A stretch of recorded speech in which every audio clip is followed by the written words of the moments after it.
So my name is Pomambo Hannah, and I'm here with my team CeraV. On my team, we have Aline Blessing, Ghislaine Kenyi, and Leslie Conlack. We are all Cameroonians, and we are currently studying here at Ashesi University in Ghana.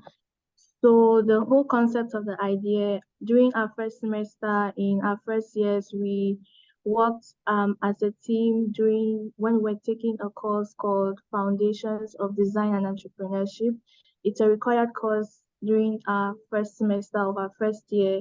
And during that courses, we were introduced to principles of design thinking and how we can apply design thinking to come up with solutions to global problems around us, and especially in our community. And so it's through the concept of design thinking and that course that we explored the problem of post-harvest losses, specifically in Ghana and in the Techiman community. So that's how we came up with this project, and we decided to bring it forward to the GBSN team, and here we are.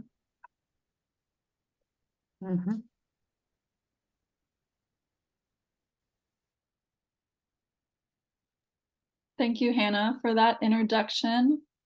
I suppose we can start the presentation now, if everyone's ready. And just a reminder, your presentation will be 10 minutes long, and my colleague Nicole will give you a 5-minute warning in the chat. And then afterward, there will be 15 minutes of questions from the judges. So let me know whenever you guys are ready, and I will start the clock.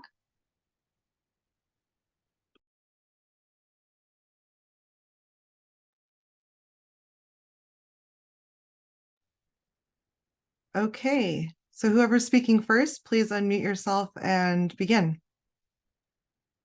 Hello, everyone, and welcome to a presentation on advancing agri-logistics supply chain through post-harvesting technology. Let us go through a small-scale farmer in the village of Techiman, Ghana, which begin his first harvest, he already experiences losses, and not all the fruits gets ready at the same time. He needs to keep them. So by selling them to the wholesalers leave with already some tomatoes that are getting bad. When the wholesalers go to the retailers to sell their final produce, they then have to sell it at a low price because they have a short shelf lifespan. Then how would they survive? Post-harvest loss threatens our society gravely. Ghana faces an economic loss of about 1.6 billion due to economic loss of agri-production. Tomato farmers experience about 35 to 65 post-harvest loss before the produce actually gets to the market. Let us explore how this system works like. So a simple overview or an ideal system would be the farmers having ready access to the consumers and sending their products, being supported by the Ministry of Food and Agriculture and fertilizers importers, together with NGOs that will help them enhance their product to increase agricultural produce. But then, going through the farmer cycle, that's not what happened.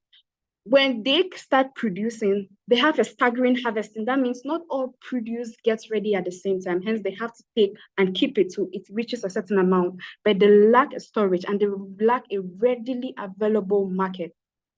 At this point, they start facing losses. Then we go to the distribution system where either the wholesalers or the wholesaler or the farmer start transporting their products to the consumer. Due to the short lifespan, they continue experiencing post-harvest. At this different point, we have stakeholders like the Ghana National Transportation Tomato Association that help enforce laws and regulations to when and at what time produces are being transported. But then when the retailers get to the market, the Ministry of Food and Agriculture does not have policies into place so as to prevent retailers from selling spoiled or whatever agricultural produce they have to the consumers. The interaction of the stakeholders, the main actors within this main problem, leads to this system we find in front of us. With Ghana has little investment into processing of ripe tomatoes, so we actually have a great loss into our environment.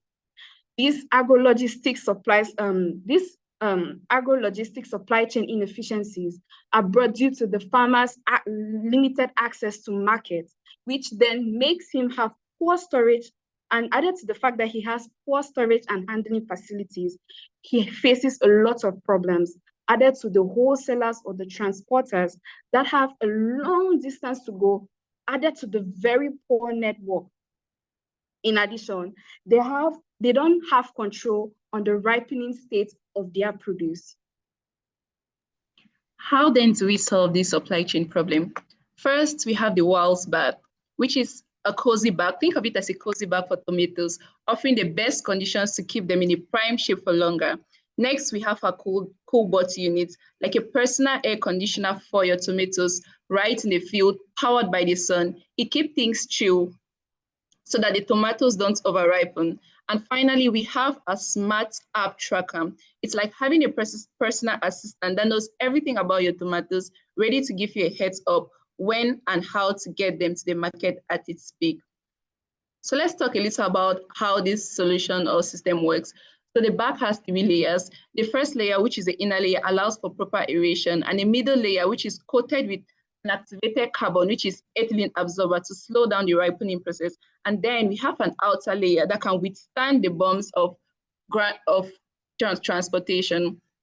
So right here, we have an equation which shows how ethane is absorbed, slowing down the ripening process. And when potassium permanganate is added, this ethylene is better managed. And next, we have a cool bottle, which is solar powered. It's a refrigerator which functions as a temporary storage that any farmer can access. Its temperature can be adjusted to meet the cooling needs of tomatoes, ensuring they remain in a state that prevents overripening.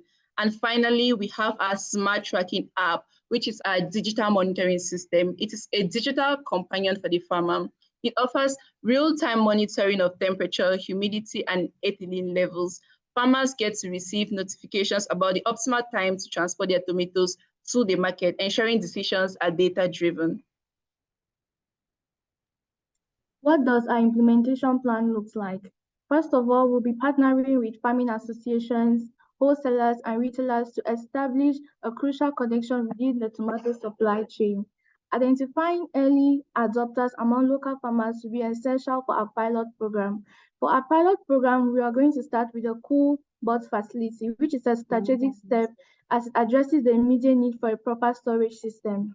Following our first pilot program, we'll launch a second pilot program by establishing a distribution of walls bag and introducing our 2 other solutions, the use of the walls bag and our technology system. Together with these solutions, we'll be able to scale to higher production areas.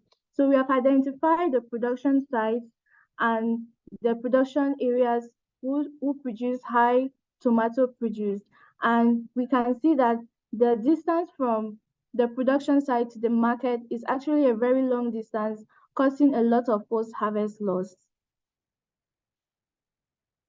To assess the feasibility of our solution, we consider that it's important to carry a lot of research on the available interventions and similar interventions that have been put in place. And we discovered that ethylene absorbing materials have demonstrated to reduce spoilage and maintain product quality.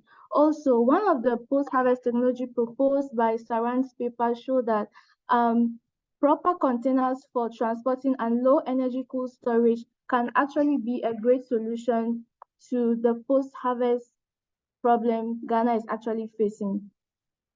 Together with these elements, we will not only like to focus on the tomato industry. This solution can be expanded to other agricultural produce, thereby broadening our impact.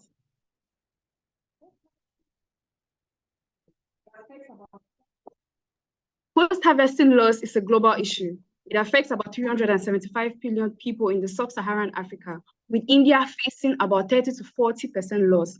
The Food and Agricultural Organization says that this situation would worsen as climate change arises. But then we have a solution that can be scalable. It can be applied to different contexts, dealing with different food crops, preparing the world to the required need of feeding about 9 billion people by 2050.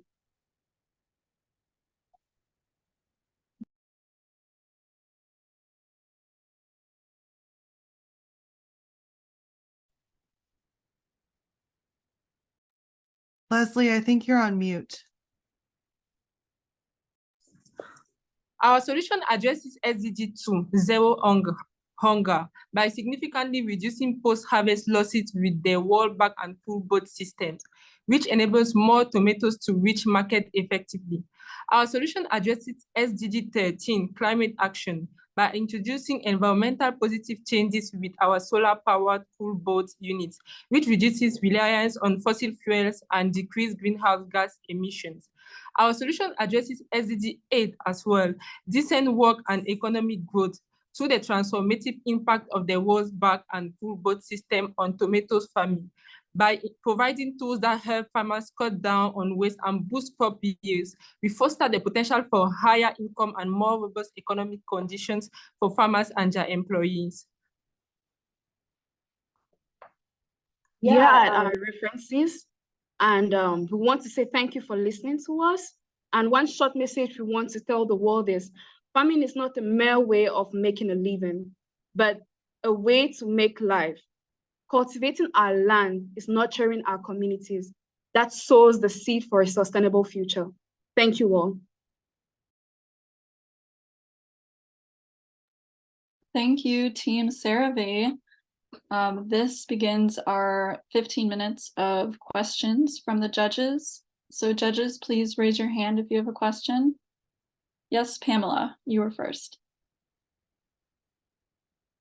Thank you very much, team. You know, I'm currently here in the UK, but I'm usually based in Africa, in Kenya.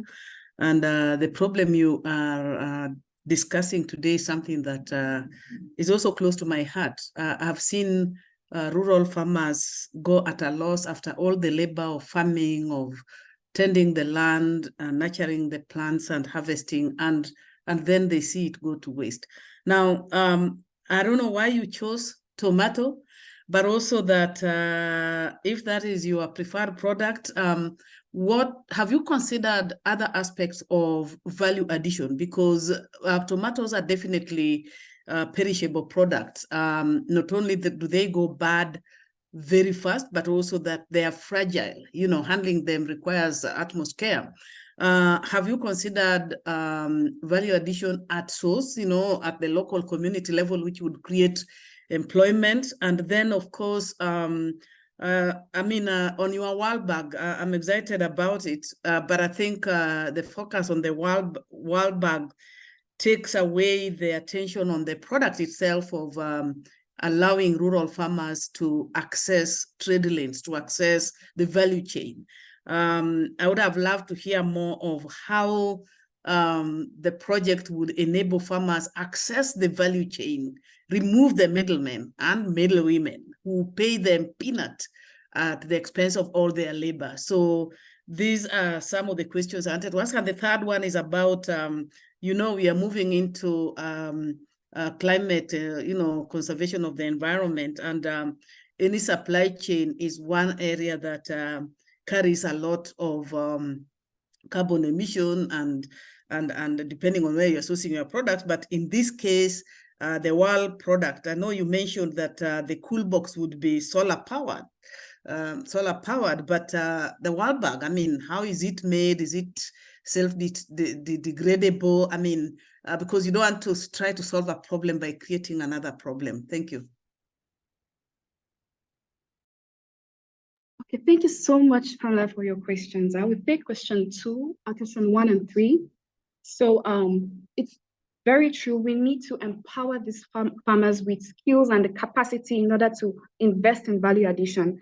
Research has been carried out, and it's found out that some industries have actually been opened within the Techiman area of Ghana, where they try to install within this area, where they try to install facilities to convert these tomatoes, the ones that are about to get bad, into tomato paste. I think we've all heard about Ghanaian jollof. They used a lot of tomato into all their cuisine. But then the main problem is that there are already industries dominating these areas.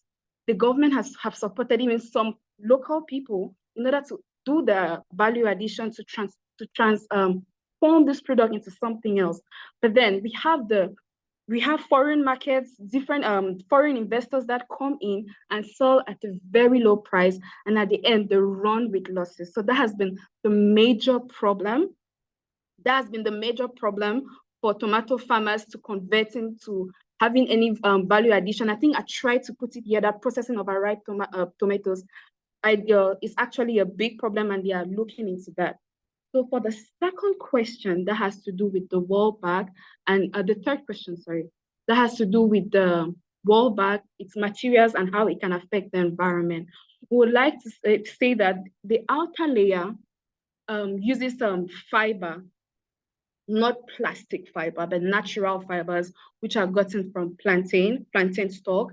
And we also have from trees, like these local made baskets. You see, like these local made baskets that are degradable. And the layer within that actually absorbs the ethylene is made up from activated carbon, which is charcoal. And I think these products do not definitely degrade and do not harm the environment. Please, could you, hi Pamela, please can you repeat question 2? I think I forgot that we're trying to explain on the other 2 questions.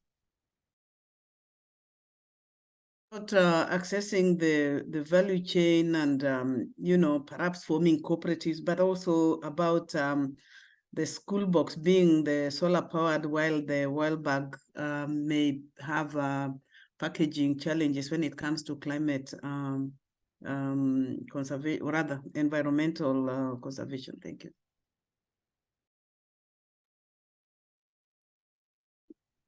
Thank you very much. I think you said the wall back is going to replace, sorry, I didn't get the question very well. You guys get it? Yeah, I was talking about the packaging, you know, your world bag. I hope it doesn't sound like World Bank. It's world bag. The packaging you'll be using, whether you've thought of its impact on the environment. I noted that you said that the cool box would be solar powered, but again, more of the bigger concern of you know, still using the middlemen, all these people coming in between to buy from the farmers, and you know, who tend to rip them off. How do you consider you know, factoring in helping the farmers to access the value chain and remove the middlemen so that they can maximize on their effort? Thank you. I think I get your question very well. So the middleman issue has been a big problem for farmers, according to research. So the middlemen, like the Ghana National Transportation for Tomato Associations, they are the ones who tell when they have to transport these materials. And the main reason is that they have leverage. If you don't give them at the price they want, you stay with your produce and it gets bad. That is the very big leverage they have on tomato farmers. But then with this post-harvest technology, the tomato farmers can have a bargaining power over these middlemen, because they are able to say, okay, if you can't just influence me by, I cannot be pressured to give my produce to you, because I have a storage facility, a handling facility where I can put my products and keep them and later on access the market. The problem with limited access to market is that the produce get bad fast. So if he wants to keep it and then move, that is going to create losses. So with this produce, they have leverage. And that's my concern, that when you rely on someone's stick to kill a snake, by the time you get the stick, the snake will have bitten you. So if you have your own access to market, you know, why haven't you considered transport cooperatives, for example? If there are a number of farmers, instead of relying on the government transporters, unless the condition is that it's only the government transporters that can transport that. Thank you. Thank you. Thank you, Pamela. Please, one last clarification. The association is not government controlled. It's an association of, I think it's like an association private owned. It's not public owned. Yes, just want to emphasize on that. Thank you. Thank you. Roberta, your question, please. So I wanted to thank you very much for the presentation and taking the time to be with us today. And my question bordered more on looking at what does it cost in terms of price point, particularly for the farmer to be able to use this, who's paying for this, and how sustainable is this going to be in the long term to use these bags? What does it cost to use the coolbots? Is it going to be like a community resource that people can come and use? And what would be the frameworks that would govern usage of something like that at the end of the day? Because it could be pretty pricey. And if you well know, for a lot of the farmers in sub-Saharan Africa, they are very much smallholder farmers and they already have very little to go by. So as much as they want to preserve the produce, anything that comes in that does not provide a sustainable resource framework would, in the long term, be a burden, so to speak, because now it would probably increase their cost of production. Who's taking over those costs? It is solar, but perhaps there needs to be maintenance, you know. What would it cost to be able to use the wild bag? What would that cost? What would it look like? Are they big enough? Are they very small? And how does that translate into their pricing? Because if also the price becomes too high, people may also not buy the produce and then they kind of get stuck. So I want to find your thinking around some of these issues. What are you thinking and how do you make it sustainable in the long term so that it is not being funded by some donor somewhere? What happens when that kind of money runs out? Like, what is the framework around this? Thank you. Thank you. Thank you, Roberta, for the question. So I'll start and Hannah will conclude. So talking about the sustainability of the WALS bag, so I think we mentioned on the use of activated carbon. We made mention of the use of activated carbon as the ethylene absorber, and this carbon is charcoal, which will be readily available in the future. And also about the cost, so the lifespan of the WALS bag is approximately a growing season. So farmers will not have to purchase this WALS bag at every maybe monthly or daily. So they have up to the end of a growing season before purchasing the bags, which are recyclable after they are worn out. And also it's true that the WALS bag can be a little costly, not so much because the traditional materials they use are costly as well. But then if we have to consider the 60 to 80% projected reduction in the post-harvest loss, then the farmers will be able to save more, which can potentially cover up for the WALS bag and provide them with more income. So Hannah. So I had also a question which is still hanging on the coolbots. How does this framework work? Is it one to a farmer? Is it like a community shared resource? What is the thinking around this? Because as I see this picture, this doesn't look like something small. It looks pretty huge. So what is the framework or arrangement around how this would work within a given community or setting or yeah. Okay, thank you, Roberta, for your question. So this will be communal. It's going to be used communally because the culture in Ghana is that these farmers are small-scale farmers. They are within an area and they have like 1 or 2 hectares of land in minimum. So they can share these coolbots within an area of maximum production. That's how we plan on giving this service to them, and they will pay respect to what they have in there. If they have a given amount inside our coolbot, that is what we charge them for. We charge them for the number of time. We charge them for the number of time they have their produce inside our coolbot, which is used communally. And then which is used communally. And you ask the cost of producing these coolbots, it's not high because these are containers like transport containers that are being used, and the mechanism used for it can be locally produced. You don't need any intensive industrial production in order to make in order to make these cool boards. All right, thank you. Fatima, your question, please. Well, part of my question has already been questioned earlier, which is relating to the cost of the equipment and solution that you have in terms of cost addition into the product. How then the product would be competitive in the market if we have to add these costs as an additional cost on the top of it, whether it is with the local market to the end user or the international market, if this is going to be exported, how then with such additional cost that will come in will support the production, competitiveness of the product, and as well affordability to be used in the market. Taken into consideration as well that if it's going to be exported, still had to go through the middleman that would still rip the farmer off on the prices. As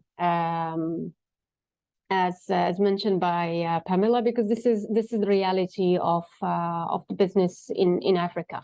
And another thing as well I want to ask, have you considered the damage that's happened as well to the produce post-production in terms of handling and transportation due to packaging?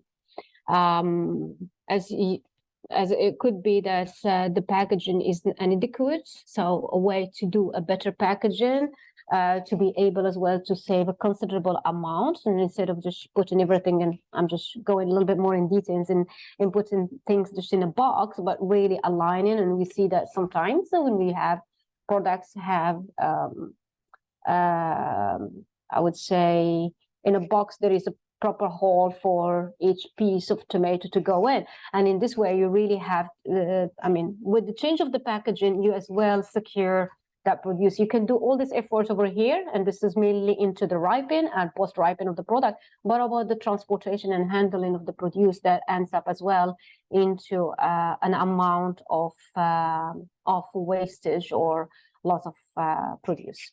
Thank you.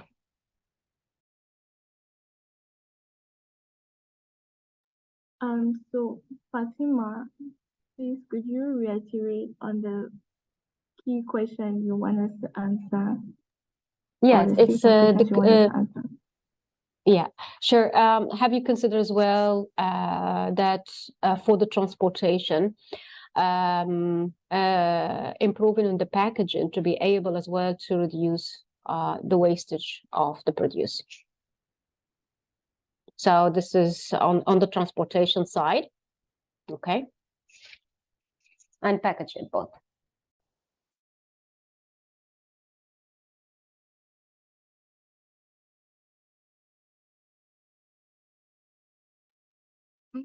Okay, so let me rephrase the question. You're asking how is the package adaptable for transport?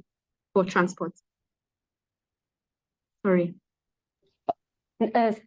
So what I said is that, of course, you have done an effort in terms of finding a solution that to reduce the wastage post-production. But here we're talking about now moving the produce from this storage unit, as we see over here, into the market. So the transportation and the packaging of the produce that will be transported to either local market for sale or international market for export. How have you considered as well the packaging as a way to reduce the wastage or the damage of the produce?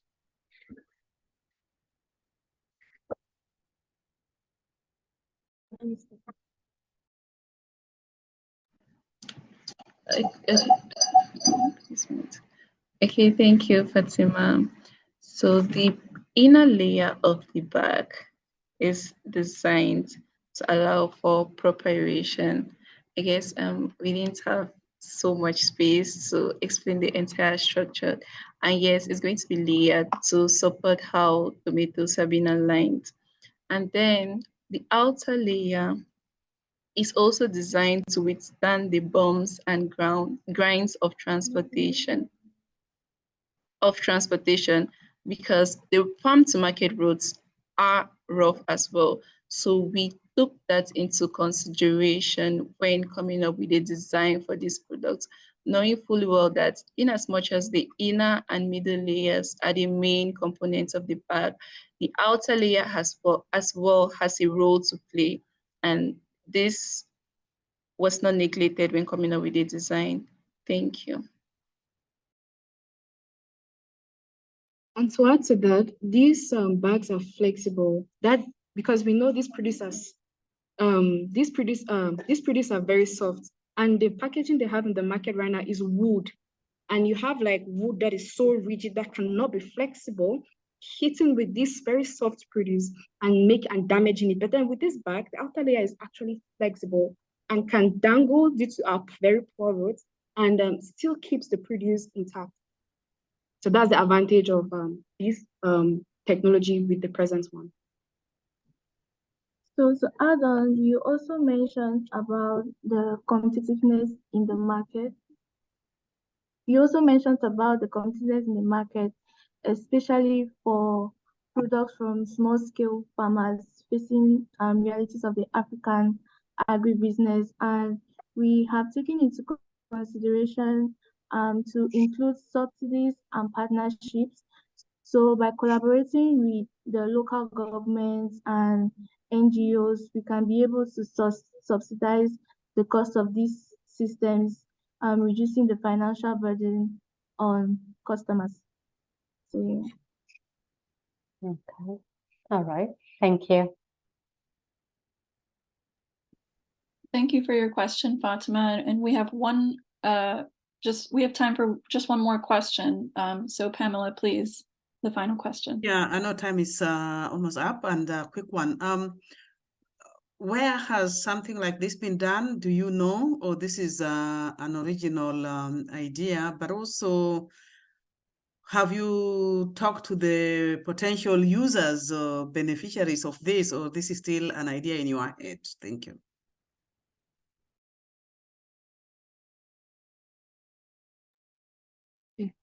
So for the first question, it has been done. For the whiles back, I have not heard about it. We've searched and we've done our due diligence to search, and we haven't found any. For the cool boards, I think we've seen one person do it in a